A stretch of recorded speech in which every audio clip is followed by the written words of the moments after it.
Bueno, este es el vídeo de la clase que no pude dar hoy. Va a parecer que es mucho material, pero en realidad no es tanto.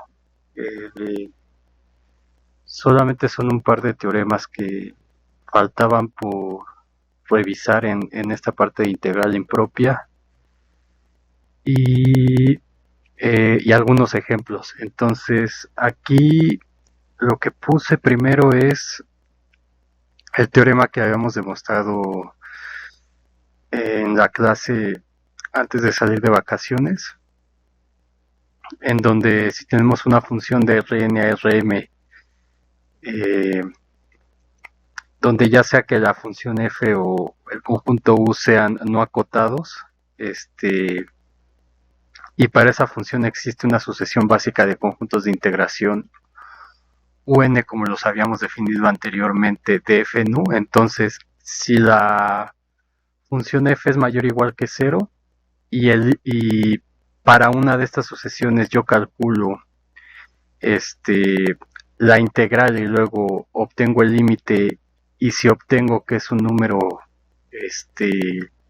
finito o un número real, entonces vamos a poder concluir que la integral de f sobre ese conjunto u converge y es igual a L justamente. Entonces con este teorema ya evitamos tener que hacerlo para toda sucesión de conjuntos de integración. Entonces si la función es positiva, solamente necesito ver qué pasa para una de estas en particular. Y número 2, si la función f tiene signo variable, entonces consideramos la parte positiva y negativa de f, definidas de esta manera que no es más que la parte que queda por arriba, digamos, dependiendo cómo es el conjunto de integración, la parte que es como positiva y la parte que es negativa. Entonces la integral impropia va a existir y va a ser convergente o divergente respectivamente si las integrales de esa parte positiva y la negativa son ambas convergentes, entonces la integral converge y si una es convergente y la otra no, entonces la integral total va a ser divergente. Y si ambas integrales divergen, entonces se va a decir que la integral sobre f no existe. En la demostración también vimos que si le llamamos S más a la integral sobre el conjunto U de la parte positiva y S menos a la integral de la parte negativa, entonces el valor de la integral total pues va a ser la diferencia de esas dos integrales si ambos límites son finitos, o va a ser infinito si la S más es infinito y la S menos es un número finito, va a ser menos infinito si la S más es finito y la S menos es un número infinito, y si las dos son infinitos, entonces vamos a decir que la integral no existe. Ahora, en la clase anterior también al final vimos un ejemplo para el caso de la función exponencial. Entonces vimos que la función era mayor o igual que cero en el dominio que estábamos tomando y aplicamos el teorema anterior. Ahora, si tenemos una función que no sea positiva como esta, f de xy, x cuadrada y entre x cuadrada más 1 por y cuarta menos x cuarta definida sobre el conjunto U, que son todas las x positivas, y la y va a estar acotada entre la recta menos x sobre 3 y la recta x sobre 2. Entonces, x está en azul y en rojo respectivamente. Entonces el ejercicio nos dice comprobar que la integral converge y calcular su valor. Entonces lo primero que observamos es que el conjunto de integración no es acotado, es todo esto acotado entre estas dos líneas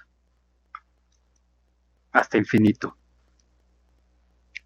Y nos damos cuenta que el signo de la función f va a depender del signo de y, porque la y está acotada entre la recta menos x sobre 3 y la recta x sobre 2, que es esta azul. Y entonces es claro que la y está entre la recta menos x y la recta x, como está aquí. Es decir, el valor absoluto de y es menor o igual que x, y eso implica entonces que y cuarta menos x cuarta es menor o igual que cero, es decir, el denominador es negativo. Entonces el signo de esta función va a depender de quién sea y, ya que x cuadrada aquí va a ser siempre positivo sin importar quién sea x, y además la x siempre es mayor que cero, o mayor o igual que cero. Entonces, el signo de esta f va a depender de quién es el signo del y. Si y es positiva, entonces la función es negativa, por lo que tenemos aquí. Es decir, si nos encontramos en la parte azul, la función f va a ser negativa. Y si y es menor que cero, entonces, como el denominador es menor que cero, la función va a ser positiva. Es decir, en la parte roja, la función va a ser positiva. Entonces, por eso vamos a descomponer este conjunto en los conjuntos U más y U menos, donde en U más la función es positiva y en U menos es negativa. Entonces, si multiplico por un menos, puedo ver, aplicando el teorema anterior, qué pasa con la integral de la función f aquí. Entonces, es lo que les comentaba, dividimos en dos regiones, la positiva, que es la parte roja, y la negativa, que es la parte azul, donde f es negativa. Entonces podemos usar el teorema anterior, y para ello necesitamos una sucesión de intervalos, en este caso una que cubra la parte positiva y una la parte negativa. Entonces por aquí puse una en particular, por ejemplo, para la parte azul podemos ir tomando, por ejemplo, estos, aquí lo voy a marcar con el ratón, estos como rectangulitos cortos, y cada vez que vamos haciendo la n más grande, entonces nos vamos acercando cada vez más a cero y nos vamos alejando más, de manera que cubrimos toda la parte azul o la parte roja cuando n tiende infinito. Por supuesto, pueden utilizar cualquier otro, no sé, pueden ser triángulos así como totalmente metidos aquí, y luego al hacer n infinito estos van a ir creciendo de manera que se peguen. Entonces acuérdense que aquí necesito dar solamente una sucesión, la que yo quiera. La más fácil que a mí se me ocurre es esta. Entonces el un más pues va a ser la x entre n y 1 entre n. Por ejemplo, si n vale 2, entonces estaría en un medio, x estaría entre un medio y 2. Luego, si n es igual a 3, pues estaría entre un tercio, cada vez acercándose más al 0, y 3 cada vez yéndose más, haciéndose más grande, ¿no? Por ejemplo, 1 entre 100, muy pegadito al 0 y muy alejado hasta acá, ¿no? Hasta el 100, etcétera. Y lo mismo para la parte roja. Entonces, como f más es positiva en la parte azul, calculamos la integral. Aquí ya no lo hago de manera explícita porque hay que hacer, digamos, primero la integral con respecto de y tomando las x constantes. Entonces esto puede salir de aquí y habría que calcular la integral, cosa que ya no hice aquí, pero haciendo probable, no sé si esté bien, yo supongo que sí. Haciendo la integral van a llegar a que es la tangente a la menos 1 de n menos la tangente a la menos 1 de 1 entre n por este número de aquí. Y ahora en la parte roja la función f menos es negativa, la función f es negativa. Entonces si multiplico por menos, la función ya va a ser positiva, y entonces voy a poder decir si la integral converge o no de acuerdo a lo que me dé aquí. Entonces tomando el menos, que es este menos que está aquí, que casi no se ve, hago la misma integral, solamente cambiando los índices aquí, y obtengo el mismo valor en la función dependiendo de n por este número que cambia ligeramente aquí con el logaritmo natural de 3. Entonces recuerden que esto lo hago porque aquí menos la función f ya es positiva, que vendría a ser como la f menos, digamos. No sé si me explico, o sea, es que no tengo mi cursor, pero aquí digamos está como mal porque sería, digamos así, sin el menos. Y realmente, ¿qué es lo que tendrían que la f más?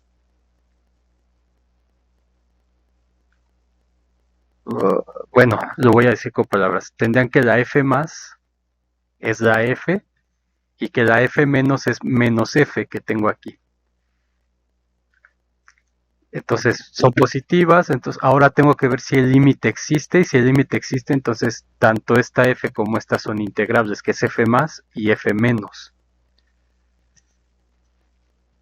Entonces aquí déjenme quitarle otra vez este más, sería de f.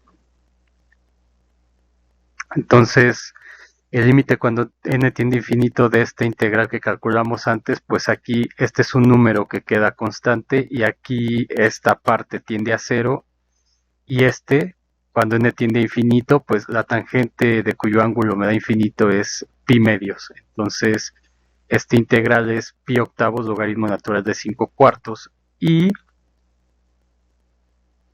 aquí sí le dejo la f menos recordando que es la menos f. Entonces si quieren le pueden poner aquí así para que sea más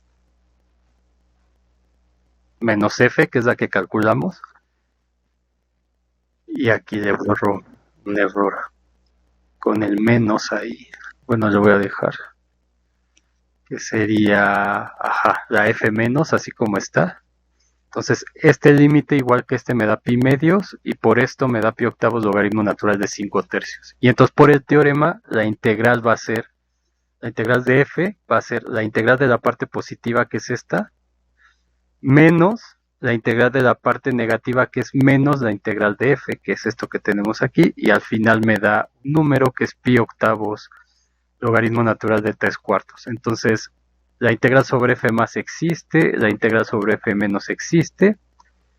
Entonces, la integral de f más es convergente, la de f menos es convergente, y entonces por el teorema, la integral sobre f, la integral de f sobre u es convergente y es igual a la diferencia de esos dos valores, y es el número que tengo aquí. Entonces, esa es una manera de cómo se usa este teorema para ver funciones que no necesariamente son positivas en el dominio, como esta de acá. Ahora, otro criterio que es importante a la hora de decidir, bueno, de mostrar si una integral es convergente o no, aunque no necesariamente puede encontrar cuál es el valor de convergencia, a veces es importante solamente saber si es convergente o no lo es. Ese criterio de comparación, que es similar al que vieron en cálculo 2 para integrales impropias de varias variables, con integrando positivo. Entonces aquí U es un subconjunto de Rn y vamos a suponer que Φ y G son funciones no negativas en U. Acá de todas maneras lo pongo explícitamente, pero F y G son mayores o iguales que 0 en U. Entonces, número 1, si existe una sucesión de intervalos de integración para la integración de f en u, entonces f es integrable en u y la condición necesaria y suficiente para la convergencia de esta f sobre ese intervalo u es que el límite exista. Es decir, esto que está aquí, que el límite de esta integral sea menor que infinito, quiere decir que el límite sea un número. O que esta sucesión sea acotada, es lo mismo, es lo que dice aquí. Y número 2, si existe una sucesión de intervalos básica, de intervalos de integración de f y g en u, y si además f es menor o igual que g en u, y si la integral sobre g converge, entonces podemos concluir que la integral sobre f converge. O si tomamos el recíproco, si f es mayor o igual que g mayor o igual que 0 y la integral sobre g no converge, entonces la integral sobre f no converge. Pueden usar cualquiera de los dos, como está aquí en el teorema, o la contrapositiva que le llaman. Entonces, el 1 evidentemente es consecuencia del teorema 2.3.1, y el número 2 es aplicando las propiedades de integrabilidad que ya habíamos demostrado antes, porque acuérdense que, bueno, como dice aquí, ¿no? Para demostrar que esta integral converge, hay que ver que la sucesión, o sea, la integral sobre un de f, tiene un límite, y entonces para integrar la f pues uso todos los teoremas que ya sé, porque este un para cada n es es uno de los conjuntos de integración que tratamos antes de ver integral impropia. Entonces, para demostrar que esta integral converge, basta mostrar que para cierta sucesión básica de conjuntos de integración, la sucesión de integrales in desde n igual a 1 hasta infinito tiene un límite real. Donde está in, pues es la integral sobre un de f para cada n. Entonces, que tenga un límite real quiere decir, es lo mismo que ver que esta sucesión sea convergente. Y si se acuerdan de cálculo 3, una sucesión en Rn, no necesariamente en un espacio métrico, en Rn, más bien no necesariamente en cualquier espacio métrico, pero en Rn se cumple que la sucesión es convergente si, solo si, es de Cauchy. Ahora, recordemos que una sucesión es de Cauchy si, solo si, para todo epsilon mayor que 0 existe un n en los naturales tal que la diferencia de dos elementos de la sucesión es menor que epsilon para todo k y l mayor que cierto número n. Y bueno, se acordarán que esto equivale a las cortaduras, etcétera, de los números reales. Entonces, para ver que esta integral converge, tengo que ver que esta integral tiene un límite, o sea que la sucesión, perdón, de integrales tiene un límite real, es decir, que converge, o en pocas palabras hay que ver que esta sucesión es de Cauchy. Ahora, por hipótesis, en el teorema tenemos que, bueno, aquí pongo lo que tenemos que demostrar, que esta cosa es de Cauchy, es decir, para todo epsilon mayor que 0 existe un n natural tal que para m mayor o igual que n mayor que Cn, el valor absoluto de im menos in es menor que epsilon. Ahora, por hipótesis, la integral de g sobre u converge, a esa le voy a llamar j. Entonces, eso quiere decir que la sucesión jn desde n igual a 1 hasta infinito es de Cauchy, donde jn es la integral sobre un de g. Aquí ya no va la flechita.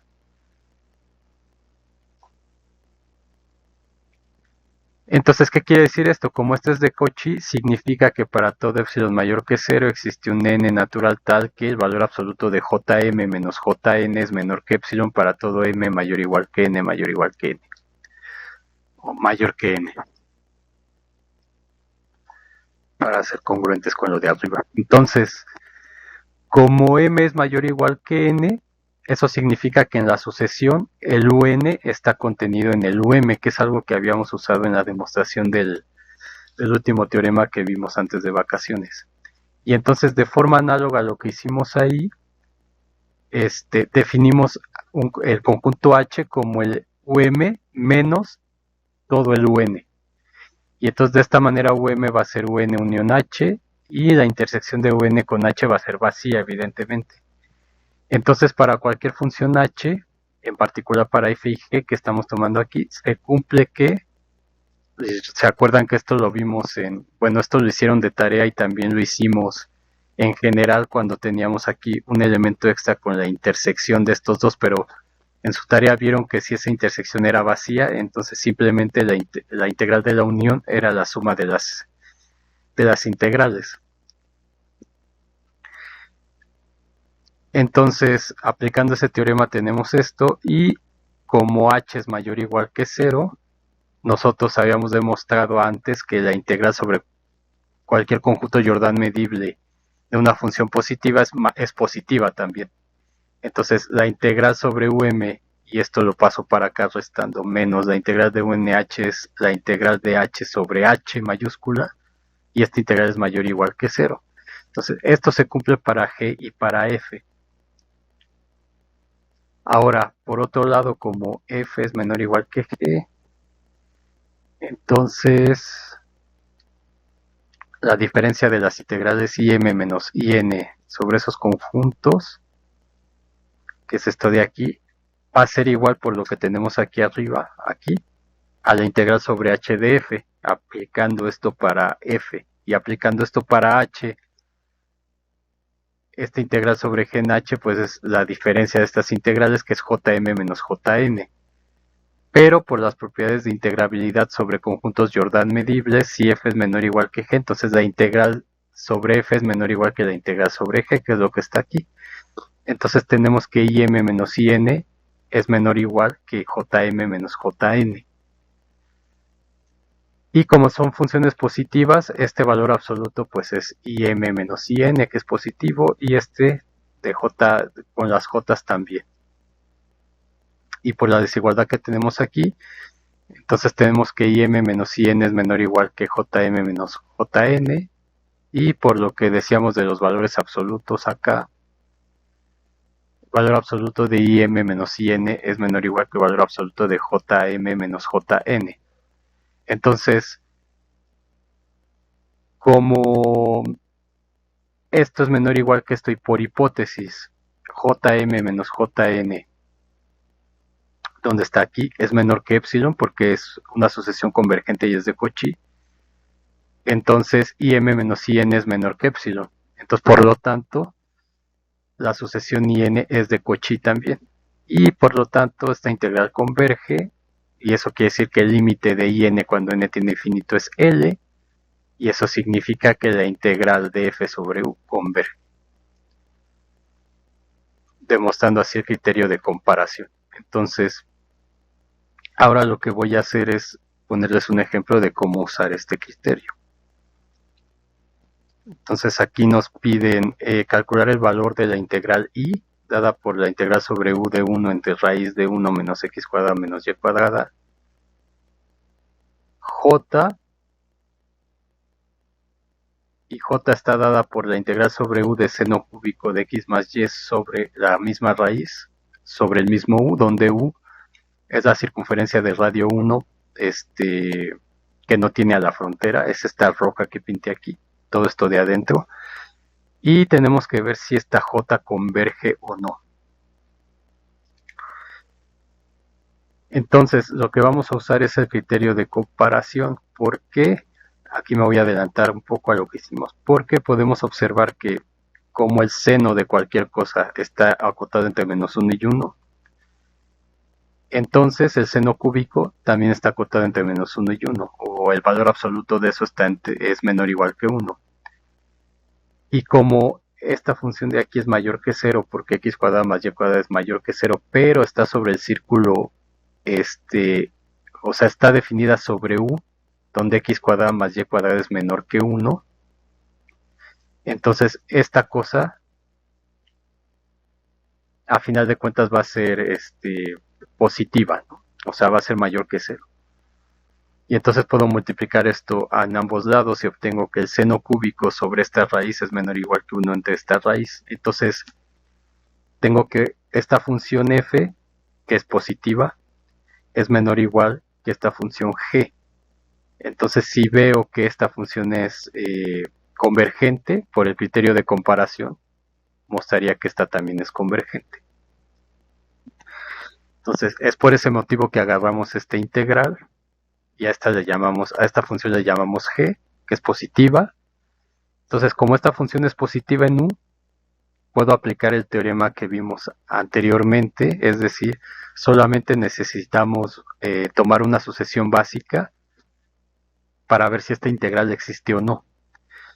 Entonces, como yo tengo esta región de integración, recuerden que siempre la sucesión un tiene que ser una sucesión que converja al conjunto U y debe ser una sucesión creciente. Entonces, la más fácil aquí sería agarrar círculos concéntricos cuyo radio vaya aumentando cada vez más hasta que llegue a 1, que es esto que puse aquí. O sea, el UN va a ser el conjunto de puntos en R2 tales que x cuadrada más y cuadrada es menor o igual que epsilon n al cuadrado. Yo lo tomé así, solamente pidiendo que este epsilon n al cuadrado sea una sucesión creciente y que tienda a 1, es decir, que el límite cuando n tiende a infinito de epsilon n sea igual a 1, de manera que aseguro que estos círculos van a converger al rojo. Y entonces tengo una sucesión básica de intervalos de integración. Entonces, siempre es convergente y debe de pegarse al U, acuérdense de eso. Entonces, ya que la tengo, la integral de g sobre un sería la integral de esta función sobre un. Lo paso a coordenadas polares. Entonces, aquí el jacobiano pues es r. Esto cambia a r y teta. Esto sería la composición con la transformación r coseno y r seno, y entonces me da 1 menos r cuadrada, raíz cuadrada, sobre la cajita, que en este caso sería sobre la circunferencia, que va de 0 a 2pi, y el radio va de 0 a epsilon n. Aquí ya no soy tan detallado porque son cosas que ya vimos cuando vimos el teorema de Jacobi. Entonces es lo que estamos aplicando aquí. Aquí sería la integral sobre un, que sería sobre la circunferencia del radio epsilon n. Entonces sería de menos epsilon n a epsilon n en x, por ejemplo, y en y de epsilon n cuadrado menos y cuadrada raíz negativa a la raíz positiva, pero ya no lo pongo aquí porque es más fácil hacerlo en el plano polar. Entonces, haciendo esta integral me sale que es 2pi por 1 menos raíz de 1 menos epsilon n al cuadrado. Entonces, si ahora la integral y es cuando n tiende a infinito, entonces va a ser el límite cuando n tiende a infinito de la integral de un de g. Pero esta integral ya vimos que es 2pi por 1 menos raíz de 1 menos epsilon n al cuadrado. Entonces, por las propiedades de los límites, que aquí es un límite de una variable, todas las constantes se quedan, y como la raíz cuadrada es continua, entonces el límite de la raíz es la raíz cuadrada del límite de 1 menos epsilon n al cuadrado, pero nosotros tomamos esa secuencia pidiendo que el límite de epsilon n cuando n tiende a infinito fuera igual a 1, para que de esta manera converja al U original que tenemos. Entonces esto se hace 1, esto se hace 0 y me queda que es igual a 2pi. Por lo tanto, esta integral de g converge a 2pi. Y por lo que ya vimos anteriormente, al principio lo que les puse, esta función, bueno, aquí teta pues es lo que sea, pero en este caso particular es x más y. Como esta función converge, entonces esta también converge. Y por lo tanto, bueno, aquí puse la función, pero sería la integral.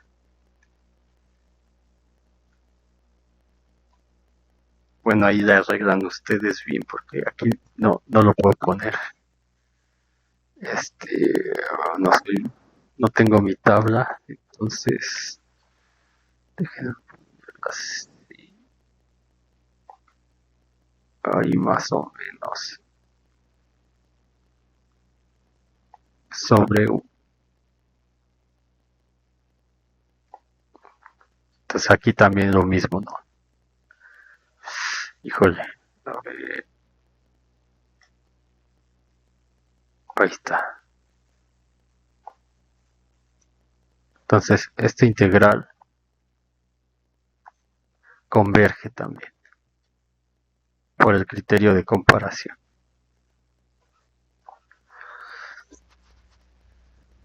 Ok, entonces, y como ven, les decía, parece que es mucho, pero en realidad no es tanto. Ok, ahora vamos a definir una última definición aquí. Vamos a decir que la integral de f sobre u, y bueno, ya que es integral impropia, acuérdense que esta flechita significa integral impropia. Entonces, la integral impropia de f sobre u, donde ya sea u o ya sea f son no acotados. Esta integral es absolutamente convergente, o se dice que es absolutamente convergente, igual que como definieron en cálculo 2, si la integral del valor absoluto de f es convergente, la integral impropia. Ahora, aquí voy a hacer una observación porque en cálculo 2 ustedes seguramente demostraron que algo sea absolutamente convergente implica que es convergente. Entonces, esa demostración es trivial, directa, más que trivial, nada es trivial en realidad, es directa más bien. Y eso ya no lo hago porque ya lo hicieron en cálculo 2. Y también seguramente vieron que el inverso no es cierto en general, es decir, que si una integral es convergente, eso no necesariamente implica que es absolutamente convergente. Sin embargo, en varias variables, o sea, para funciones que van de R2 en R o de R3 en R, en general de Rn a R para n mayor igual que 2, sí se va a cumplir que toda integral convergente sea absolutamente convergente, pero en el caso de R no. Y bueno, un ejemplo, no sé si clásico, pero que funciona para esto es la integral del seno de x sobre x, de pi a infinito. Entonces, esta integral es convergente, pero no es absolutamente convergente. Entonces, para ver qué es convergente, podemos tomar la integral sobre los intervalos, o sea, intervalos b, y luego tomar el límite cuando b tiende a infinito. Entonces, la integral de pi a b de seno de x sobre x de x se puede hacer por partes, como está aquí, y esto nos quedaría esto de acá. Ahora, bueno, y aquí me salto porque esta integral entonces es esto, lo que teníamos por partes, evaluado de b a pi. Entonces al final me queda 1 entre pi y esta que sería la integral de pi a infinito del coseno. Ahora, como el coseno está entre menos 1 y 1, eso quiere decir que el valor absoluto del coseno está entre 0 y 1, o bueno, sí, ¿no? El valor absoluto del coseno está entre 0 y 1. Y entonces, como x cuadrada es positiva en este intervalo u que estoy tomando, que es de pi a b, cuando b tiende a infinito, entonces ahí la x es positiva. Y aunque fuera del otro lado seguiría siendo positiva porque estoy tomando el cuadrado. Entonces se respeta la desigualdad y tengo que este coseno, valor absoluto entre x cuadrada, es menor o igual que 1 entre x cuadrada. Y de cálculo 2, que es algo que voy a usar al final, en un ejemplo final que tengo, o sea, la integral impropia de x a la alfa es convergente si alfa es mayor que 1. Entonces, en este caso, pues alfa vale 2. Pueden revisar en sus notas o en los libros que eso es de esa manera. Entonces, esta integral converge. Si esta integral converge por el mismo criterio de comparación de cálculo, si esta converge, entonces esta también converge. Entonces, eso quiere decir que esta integral converge. Y si esta integral converge, como es el valor absoluto, eso por definición significa que la integral de pi a infinito de esta misma función pero sin valor absoluto es absolutamente convergente, ¿no? O sea, si esta es absolutamente convergente, entonces eso significa que esta converge y viceversa con la definición, digamos. Entonces, tomando el límite, como había dicho, esto me queda el límite de 1 entre pi, que es 1 entre pi, menos el límite cuando b tiende a infinito de esta integral, es la integral de pi infinito de coseno de x cuadrada, que es convergente, y entonces, por lo tanto, y esta también es convergente, es 1 entre pi. Entonces, por lo tanto, la integral de pi infinito de seno de x entre x de x converge. Ahora lo que hay que ver es que no es absolutamente convergente. Si suponemos que es absolutamente convergente, eso significaría que el valor absoluto, la integral del valor absoluto, es convergente. Aquí le quité el valor absoluto a x porque x está en un intervalo positivo. Ahora, de la identidad de seno de x más pi medios, el valor absoluto de eso sabemos que es igual a coseno de x. Entonces, la integral anterior, esta, es lo mismo que la integral de pi infinito del seno de x más pi medios sobre x, que debería ser convergente porque es lo mismo que la anterior si estamos suponiendo que esta integral es absolutamente convergente. Eso es lo que hemos supuesto. Y evidentemente queremos llegar a una contradicción. Ahora, haciendo un pequeño cambio de variable, t por x más pi medios, esta integral se convierte en la integral de 3 pi medios a infinito del valor absoluto del seno de t sobre t menos pi medios de t. Ahora, esta integral es convergente porque para t muy grande, este integrando de aquí se parece mucho al seno de t sobre t. Entonces lo que significa esto es que la integral del valor absoluto del seno de x es convergente.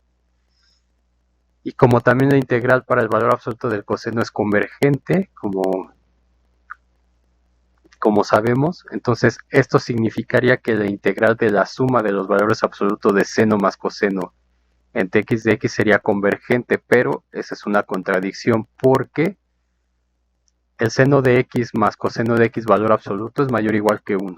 Entonces, si divido entre x, esta cosa es mayor o igual que 1 entre x. Pero por lo que les mencionaba antes, la integral impropia de dx entre x a la alfa es convergente solamente cuando alfa es mayor que 1. Cuando alfa es 1, como en este caso, esta integral es divergente y entonces por la contrarrecíproca de ese teorema de comparación, eso implica que la integral sobre esta función es divergente también. Entonces, por eso la contradicción aquí. Entonces, por lo tanto, esta integral tiene que ser convergente, pero no es absolutamente convergente. Entonces, hay que tener cuidado en eso. Que ese teorema solamente se vale para n mayor o igual que 2.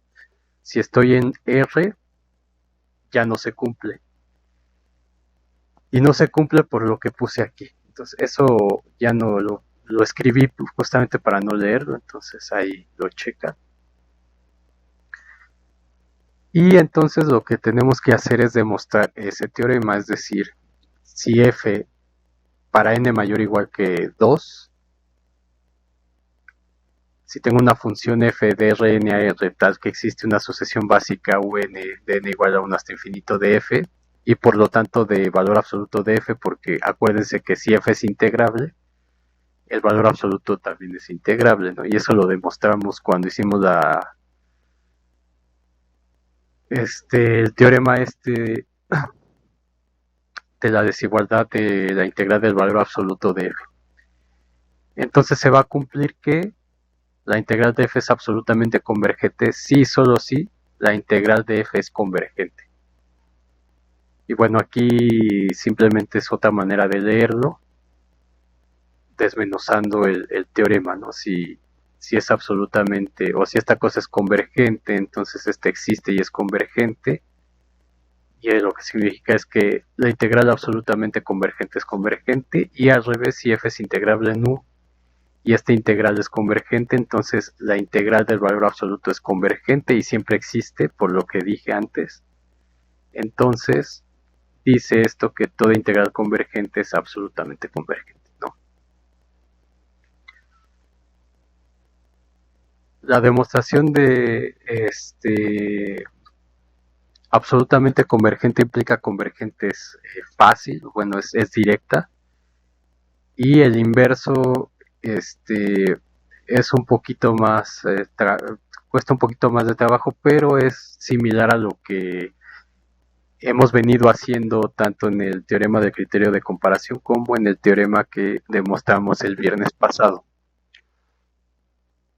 Entonces, vamos a dar una sucesión básica de integración de f y del valor absoluto de f en u.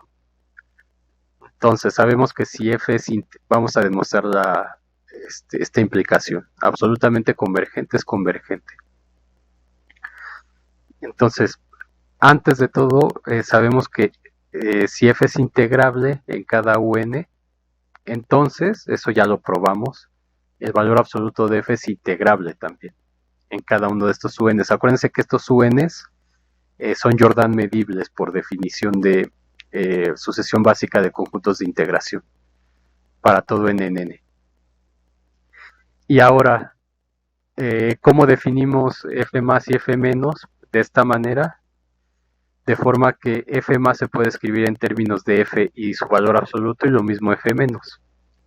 Entonces, como f y valor absoluto son integrables, esto que está aquí nos dice que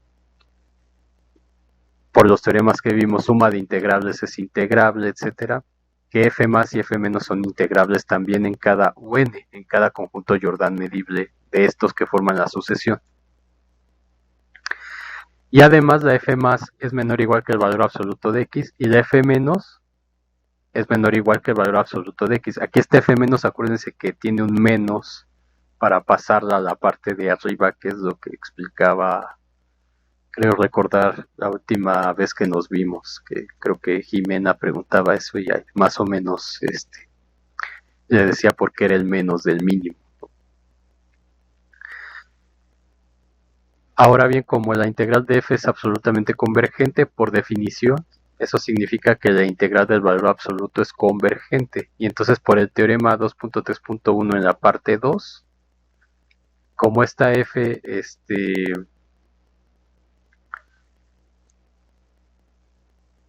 esa f es convergente, entonces las integrales f más y f menos convergen. Y entonces por ese teorema, la integral sobre f converge también porque f es f más menos f menos.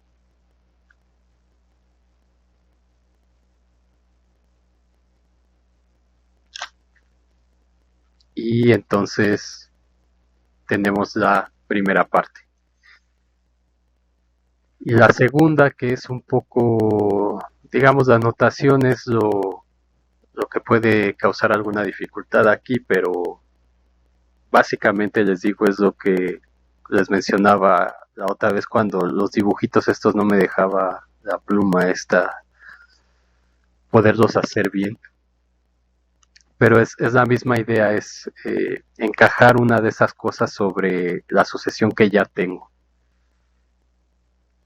Bueno, lo que vamos a hacer es suponer que la integral impropia de f converge y tenemos que demostrar que la integral del valor absoluto, la integral impropia del valor absoluto converge. Y ahora, como el valor absoluto se puede escribir como f más más f menos, entonces si demostramos que f más y f menos convergen en u, habremos probado que el valor absoluto converge en u. Entonces solamente vamos a hacer el caso para f más y el f menos se hace de manera análoga. Entonces, por demostrar que f más converge, por hipótesis tenemos que la integral sobre f va a ser, por la definición que tenemos acá de la f, que es f más menos f menos, va a ser igual a la integral de f más menos la integral impropia de f menos. Entonces, esto converge por hipótesis. Ahora, vamos a suponer entonces que esta no converge. Entonces, si esa no converge, significa que para cualquier sucesión de conjuntos de integración, las integrales definidas sobre ese conjunto formarán una sucesión creciente de números reales positivos, pero que no está acotada porque estoy suponiendo que no converge. Si convergiera, entonces esa sucesión estaría acotada, porque sería convergente. Estoy suponiendo lo contrario, entonces es no acotada, que es lo que está aquí. Entonces, ¿qué quiere decir eso? Que existe un n, un número n, que voy a depender de otro número n, digamos, natural, creciente, tal que la i más de ese n menos la que sigue es mayor que 1, porque es no acotada. Entonces la diferencia no es menor que 0. Si fuera acotada, esta diferencia sería menor. Perdón, menor que 1. Pero justamente lo que me dices no es acotada, entonces la diferencia de 2 pues se va.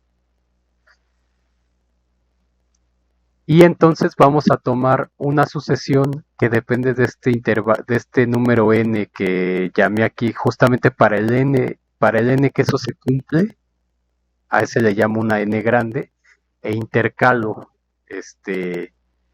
después del un, un u' a la 2n-1 similar a lo que hacíamos antes.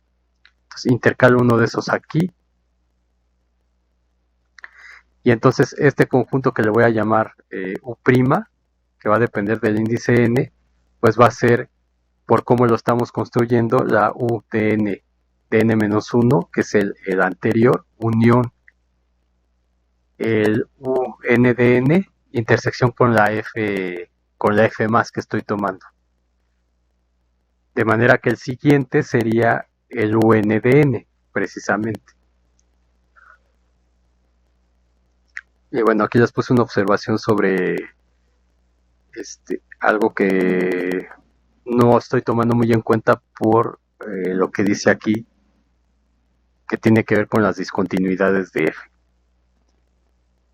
Y entonces, por hipótesis, pues tengo que la integral de f converge a L. Entonces, para esa nueva sucesión intercalada que estoy tomando, esa integral sobre ese conjunto también va a converger a n porque está metida antes. Entonces, cuando n tiende a infinito, la integral sobre 2n-1, que sería este que tengo aquí, ¿dónde estaba? Sobre este, que sería la UN, coincide con la UN en el caso del intercalamiento aquí, va a converger a n cuando n tiende a infinito, a L, perdón, cuando n tiende a infinito. Y aquí les pongo explícitamente, este n es el n de n-1.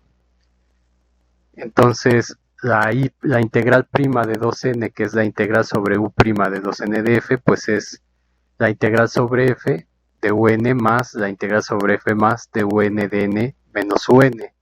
Y esta cosa, como vimos, por lo que está aquí, converge a L también. Entonces, restando ambos, obtenemos, y aquí ya no me estoy parando mucho porque es la misma idea que usamos ya antes, de tomar el conjunto H, definido como esta cosa, etcétera. O sea, es prácticamente lo mismo. Entonces, si resto estos dos, que es uno y el anterior, lo que obtengo es que la integral sobre f sobre este conjunto, que sería el conjunto H en las demostraciones anteriores, tiende a cero, porque L menos L es cero, menos este es cero, perdón, menos me queda esta, y menos es cero. Entonces esta cosa converge a cero cuando n tiende a infinito. Y por otro lado, la integral sobre f más de esta diferencia, igual utilizando lo mismo que en las demostraciones anteriores, es la integral sobre un menos la integral sobre un de n menos 1. Y esto sería la i' más de n de n menos la i' más de n menos 1. Y eso, por lo que ya teníamos en A, es mayor que in más menos in más n más 1, y eso es mayor que 1. Entonces, esta expresión y esta expresión se contradicen, porque por un lado me dice que converge a cero y por otro lado me dice que no, que se va. Entonces tenemos una contradicción ahí, y entonces lo que supusimos era que f más era que no convergía. Entonces, por lo tanto, converge, y lo que quiere decir eso es que f más es integrable en u.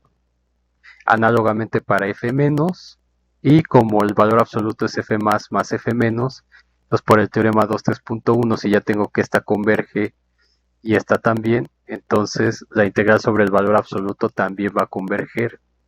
Se convergen estas, entonces por ese teorema esta converge sobre el valor absoluto, y por definición eso quiere decir que f es absolutamente convergente. Entonces lo importante de aquí es que una integral es absolutamente convergente si solo si es convergente. Aplica solamente al caso de funciones de Rn en R cuando n es distinto de 1. En el caso de n igual a 1, no se cumple la doble implicación, como ya vimos con el ejemplo rojo acá.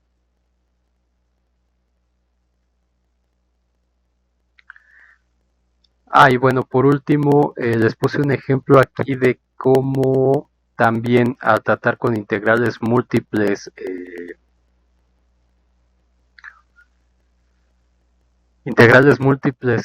¿cómo se llama esto? Integral impropia múltiple, en algún momento también quizá, como ya mencioné acá,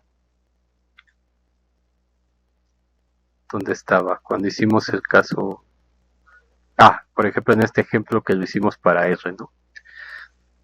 Pero en el caso de varias variables puede ser que la integral impropia se me reduzca a una integral en una variable y entonces ahí puedo aplicar los métodos que ya aprendieron a usar en cálculo 2. Y un ejemplo muy sencillo es este. Entonces tenemos la integral sobre u de esta función y hay que ver que converge en el intervalo 0 infinito cruz 0 infinito, es decir, en todo el primer cuadrante. Entonces, acuérdense que la notación, bueno, aquí a veces pongo la flechita, a veces no la pongo, pero digamos, para saber que es integral impropia, pues ponemos esto así. Y bueno, es una flecha. Se me va aquí. Entonces, por definición, esto es pues la integral sobre u, que es de 0 infinito de esta función, y eso le voy a llamar i. Entonces, como esta función es positiva en todo este primer cuadrante, pues basta con que dé una sucesión y ver que el límite existe. Entonces, pues voy a cubrir todo el plano con círculos. Entonces, como es todo el plano, entonces tengo que dar una sucesión creciente de circulitos hasta que lo cubra todo, que es esta de aquí. X y y positivos, es decir, en el primer cuadrante, y x cuadrada más y cuadrada entre 0 y n cuadrada. Entonces usamos coordenadas polares, aquí las puse explícitamente otra vez, pero digo, eso ya lo hemos hecho, el jacobiano es R, en el interior de U es 1 a 1, etcétera, cumple todas las condiciones del teorema de Jacobi. Entonces, esta integral IN sobre estos conjuntos UNs va a ser la integral de 0 a pi medios, que es medio círculo, la integral de 0 a n, que es el radio, el jacobiano de r de teta, x cuadrada más y cuadrada compuesto con esto me da r cuadrada coseno cuadrada más r cuadrada seno cuadrada, que sería r cuadrada por seno cuadrado más coseno cuadrado, que sería r cuadrada, a la quinta más 1, y esto puedo hacer la integración respecto a teta y me queda pi medio sobre 2 por la integral de 0 a n de r sobre r cuadrada 5 más 1. Entonces el problema se reduce a ver si esta integral converge o no. Entonces, ¿qué es lo que tengo? Que el límite cuando n tiende a infinito de in es pi medios por, aquí sería la integral de 0 a infinito.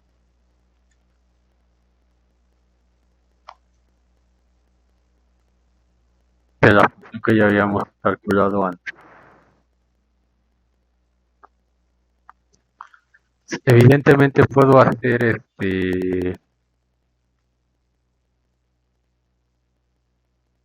ahí más o menos. Evidentemente puedo hacer la integral aquí poniendo u igual a r cuadrada y du es 2r de r y luego haciendo, pues tratando de hacerla y ver qué me queda y entonces calculando el límite y entonces podría ver si converge o no y a qué converge, pero si nada más quiero saber si converge o no, pues puedo utilizar los métodos de cálculo 1. Entonces, esta es una integral de primera especie en cálculo 2. Acuérdense que había una clasificación distinta a la que vimos nosotros, que de hecho nosotros aquí en varias variables, pues da igual si f no es acotado o si u no es acotado, se van a tratar de la misma forma, pero en cálculo 2 había diferencias a la hora de hacer el tratamiento de las integrales dependiendo si eran de primera o segunda especie. Entonces vamos a llamar j nuestra integral de 0 a infinito de f de r, donde f de r es r entre r a la 10 más 1 mayor o igual que 0 en u. Entonces esta ya es una integral en una variable. Y podemos utilizar el criterio de comparación de cálculo 2 que decía que si f y g eran positivas tales que el límite de su cociente era igual a un número lambda. Entonces, si lambda era un número real y además la integral de g de a infinito convergía, entonces la integral de a infinito de f también convergía. Y si lambda era distinto de 0 y esta integral no convergía, entonces la integral de f no convergía. Entonces vamos a tratar de construir un cociente como el de aquí. Y aquí es lo que les decía antes, en cálculo 1 se usa esta integral de referencia y ahí se demuestra que la integral de 1 infinito de dx entre x alfa converge si solo si alfa es mayor que 1. En nuestro caso la j pues es esta, ya la puse aquí de manera explícita, y tenemos que el límite cuando r tiene infinito de esta función es 0. Entonces lo que vamos a hacer es, de esto que calculamos aquí nos da pie a tomar la g como 1 entre R9. De manera que el cociente de f, que es toda esta, entre 1 entre R9 me dé un límite que no es 0, que sería R a la 10 sobre R a la 10 más 1, que sería 1 entre 1 más 0, que sería 1, y es un número real. Entonces por el criterio tenemos que la integral de 0 a infinito de g, que es la integral de 1 entre R9, el exponente es 9 mayor que 1, entonces esta integral converge. Y entonces por el criterio de comparación este de aquí, como esta converge, entonces esta también, porque lambda es igual a 1, entonces estamos en este caso. Entonces la integral converge y por lo tanto, sin hacer integrales ni nada, podemos concluir que efectivamente esta integral es convergente, que es solamente lo que quiero hacer. No quiero el valor, solamente quiero saber si converge o no, y bueno, así podemos hacerlo. Entonces con esto terminamos la parte de integral impropia. Con Arturo hay, seguramente van a ver algunos ejemplos. Y con todo esto que vimos ya pueden hacer los problemas de su tarea. Entonces espero mañana sí poder estar con ustedes para empezar con lo de formas diferenciales.